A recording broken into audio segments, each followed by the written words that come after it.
E depois de vários dias fora das manchetes, parte da grande imprensa voltou a destacar a pandemia de coronavírus.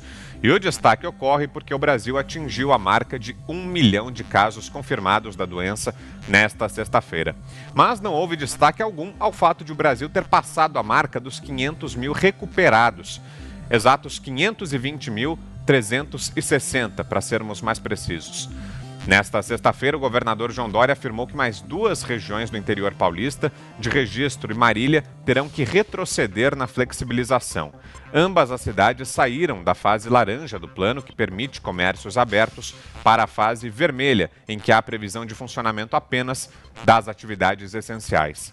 Além disso, o Comitê de Saúde emitiu nota técnica sugerindo aos prefeitos de Campinas e de Sorocaba também que promovam maior endurecimento. Enquanto em São Paulo a situação piora, emerge o exemplo positivo de Santa Catarina, que tem bons números da doença. Durante os meses de pandemia, Santa Catarina chegou a ser citada pelo ex-ministro Luiz Henrique Mandetta como o próximo estado a entrar em colapso, mas não viu o caos chegar e ainda mantém o crescimento da doença com relativo controle. O governo do estado comemora atualmente o que seria o melhor desempenho do Brasil no combate ao coronavírus, junto com o estado de Mato Grosso do Sul. Vamos tratar disso então? Vamos lá começar a nossa conversa? Augusto, aí os números aqui no Brasil, 1 milhão de casos, mas esse registro aí da situação melhorando ou num cenário de controle em Santa Catarina. Augusto. O jornalismo de velório, ele agora se especializou em furos, né? Notícia com alarde, com um mal disfarçado entusiasmo. A ultrapassagem, por exemplo, de 1 milhão, dessa barreira aí do 1 milhão de casos. Mas os jornais insistem em não relativizar. Quer dizer, eles não publicam o cálculo de mortes por milhão. É evidente que, sem minimizar esse número, sem menosprezar nenhum tipo de morte, evidentemente, sem subestimar as dimensões da epidemia, o que acontece é que o Brasil, em morte por milhão, não está entre os 10 do ranking, né? Esse ranking cinzento. Aí o Brasil é apresentado como segundo, sempre. Por quê? Tem muito mais uma população muito maior que a do Reino Unido, por exemplo, que aparece em terceiro. E não aparecem as notícias boas. Quer dizer, o leitor ele quer saber também se há saída para esse pesadelo. E, evidentemente, há. Como mostra o número de curados. Já são, pelo Instituto John Hopkins, ali mais de 539 mil, 540 mil. Portanto, é mais que a metade de 1 milhão. Os casos ativos estão abaixo de 500 mil. Mas o bom é dar que a contaminação atingiu, embora já tenha passado, já tenha acabado, em muitos casos atingiu mais de 1 milhão. Não publicam o número de curados, não fazem o cálculo por milhão de habitantes e apresentam o Brasil no meio de um pesadelo que em alguns lugares já começou a mostrar menos força. Em São Paulo, por exemplo, já tem sinais de estabilização na curva. Houve o caso já comentado aqui de Manaus, já está em curva descendente. Há o caso de Santa Catarina. Há vários outros casos. Agora, só noticiam os jornalistas funerários, só noticiam a parte cinzenta. Eles não dizem, por exemplo, assim, tantas cidades já chegaram à fase mais adiantada, né, desse caminho a percorrer rumo à normalização da economia. Não, eles dão a cidade, eles fazem reportagens com as cidades que tiveram de recuar, o que era previsível, o que já estava previsto e que vai continuar acontecendo. Você avança por um caminho que eventualmente faz com que você dê um passo atrás para depois dar 2 ou 3 à frente. O que não se pode é retroceder, o que não se pode é ceder à epidemia do pânico, a epidemia de medo. Se numa guerra você ficar recolhido a um abrigo subterrâneo, você tem mais chances de sobreviver do que os que se expõem à luta. Só que você vai acabar saindo do abrigo num país dominado, né, por qualquer outro aí, por algum invasor. Então não existe. O soldado que permanece o tempo todo na trincheira, ele vai perder.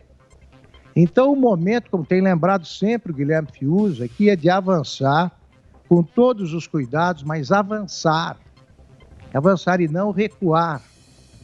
Tá? Nós temos São Paulo está avançando, no conjunto vai avançando. Santa Catarina já é um caso de sucesso, de êxito, e várias outras cidades e várias capitais.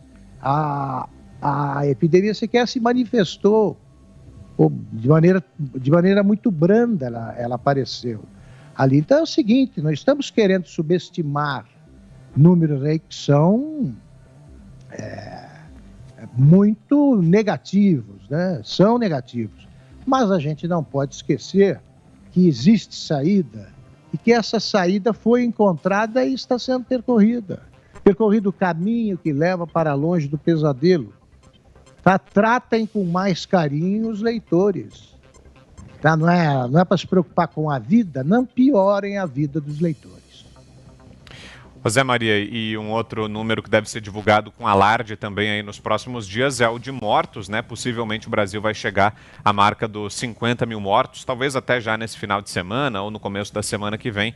E aí o tom deve ser o mesmo, né, Zé? É esta a previsão. 1 milhão de infectados e 50 mil mortos, né? E esquecem os recuperados e os que não tiveram sintoma.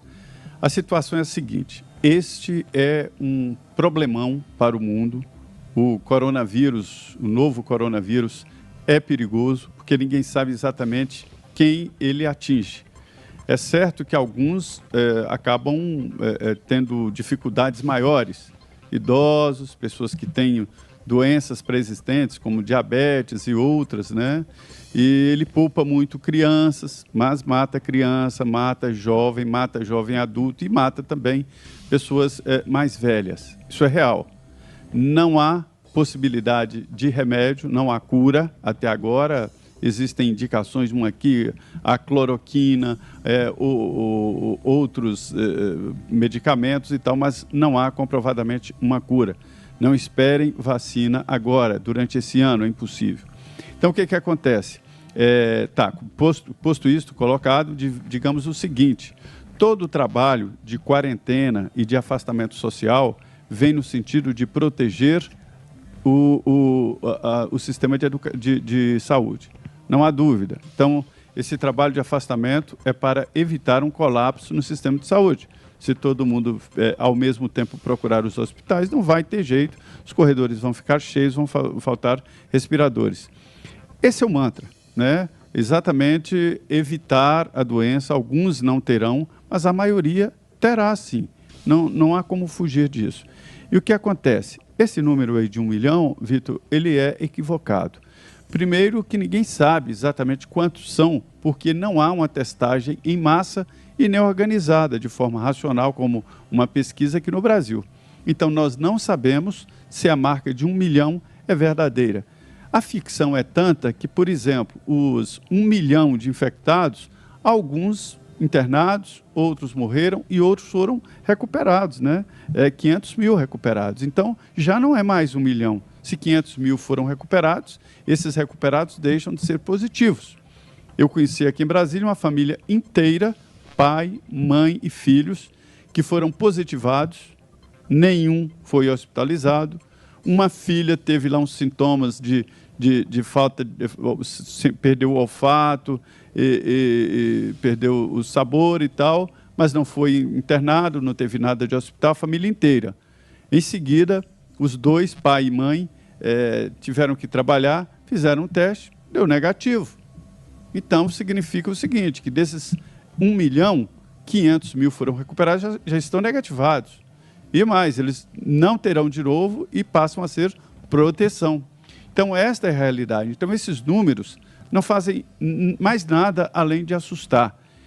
é preciso conhecer para entender o que está acontecendo. Neste caso aí, a proteção é para hospitais e sistema de saúde. Então, quem tem que administrar isso é o governador e o prefeito, exatamente sabendo como está a sua capacidade de atender os pacientes. E eu diria que o Ministério da Saúde deve coordenar um grupo para transferir pacientes. Em alguns casos, onde foi montado um sistema de hospital de campanha e tal, e a situação se resolveu, em vez de mudar imediatamente um hospital de campanha, porque é muito complicado, pode transferir pacientes. É assim, nós estamos vivendo uma guerra biológica, e é preciso ter estratégias para vencê-la, ou pelo menos para minimizar o número de vítimas fatais, né? Esta é a situação. Vamos sim, Vitor, entrar em 1.050.000 mortos. Eu não sei se esses números são apresentados de uma forma tão honesta como, né, neste noticiário, aí, neste necronoticiário, o que está acontecendo e que virou uma mania nacional. Não estou entendendo isso. E virou uma obsessão, né? Já vou passar a bola para o Fiuza. Antes, você quer completar, Augusto? Não, é que eu queria só dizer que em São Paulo, por exemplo, que está avançando com a abertura, a curva de casos confirmados, ela já desacelerou com a abertura econômica. Então, São Paulo continua avançando. Era o maior epicentro da crise sanitária. E vai avançando. É assim mesmo. Agora sim, Fiuza, sua avaliação também sobre esses números de hoje. Fiuza. Pois é, Vitor, esse caso, acho que um dado mais eloquente que a gente tem hoje, ou pelo menos um dos mais eloquentes, é o declínio no mês de junho das mortes por síndrome respiratória aguda, né, causada por coronavírus, que é o fator principal, né, de mortes dentro da epidemia. Então, é um gráfico bastante eloquente, é uma curva descendente em junho, fora os dados aí citados pelo Augusto, de que há sinais, né, de uma recuperação, né, provavelmente de um aumento da imunidade, e talvez o pico, que não se sabe, talvez nunca vai se saber onde esteve, onde estará, mas possivelmente já passou. O mais importante, Vitor, que eu acredito que a gente tem que dizer é o seguinte: o que fazer, né? A partir da necessidade de enfrentar a epidemia, abrir ou não abrir as cidades, em que medida abrir. A premissa do isolamento total não é científica, né? Isso eu acho que é o ponto que a gente tem mais que enfatizar. A ideia de todo mundo em casa não garante nada. A gente tem, por exemplo, a comparação definitiva do que se passou no Reino Unido versus o que se passou na Suécia. Reino Unido começou aberto, depois caminhou para o lockdown praticamente total, e a Suécia não fechou. A Suécia teve menos mortos por milhão do que o Reino Unido. Isso encerra a conversa não sobre exatamente o que fazer, que é sempre um desafio, mas sobre a suposta certeza de quanto mais gente empurrada para dentro de casa, mais vidas serão salvas. Essa certeza não existe. Né? Isso como uma hipótese científica, até como hipótese, está falida. Então, o que me causa uma certa estranhamento, Vitor, é que a questão do isolamento rigoroso dos vulneráveis, né, dos grupos de risco, esse sim, sem transigência alguma, por parte da população, por parte das famílias e por parte dos agentes públicos e das pessoas que fazem as propagandas, esse mandamento ele não predomina. Eu acho uma coisa muito estranha para as pessoas que querem, de fato, estão preocupadas de fato, e eu acho que a maioria está preocupada de fato, né, com a salvação das vidas, com a preservação das pessoas. O mandamento que deveria ser o principal, que é o isolamento absoluto dos vulneráveis, idosos, pessoas com diabetes, a gente sabe qual é o protocolo, pessoas com pré-condições de doenças cardíacas, etc. Essa diretriz, sim, ela deveria ser afirmada como educação e como postura. E, para completar, a gente vê, por exemplo, né, o futebol. Né, houve um jogo no Maracanã ontem. Flamengo jogou no Maracanã com o Bangu. Portões fechados, todos os jogadores testados. Isso foi considerado por alguns, que eu acho de boa fé também, mas preocupados, como uma ação simbolicamente negativa em relação ao enfrentamento da epidemia. E eu discordo frontalmente disso. Eu acho que ali não havia absolutamente nada fora do protocolo, como há em diversas cidades, por exemplo, na circulação do transporte coletivo. Eu acho que essa preocupação deveria se transferir, por exemplo, para um ônibus com uma capacidade, né, a ocupação acima, que torna aquele veículo aglomerado. Né? Pessoas sem máscaras. Isso sim, a blitz tem que ser aí, a circulação responsável. Né? Quanto mais gente saudável circular, de maneira responsável, sem vulnerabilidade, mais vai avançar, os casos vão avançar, é evidente, esse 1 milhão ele vai passar, porque a gente sabe que precisa alcançar muita gente. Mas se alcançar os saudáveis, não vulneráveis, a epidemia vai embora mais rápido e traz mais rapidamente uma situação segura para os que realmente podem sofrer e morrer por causa desse mal.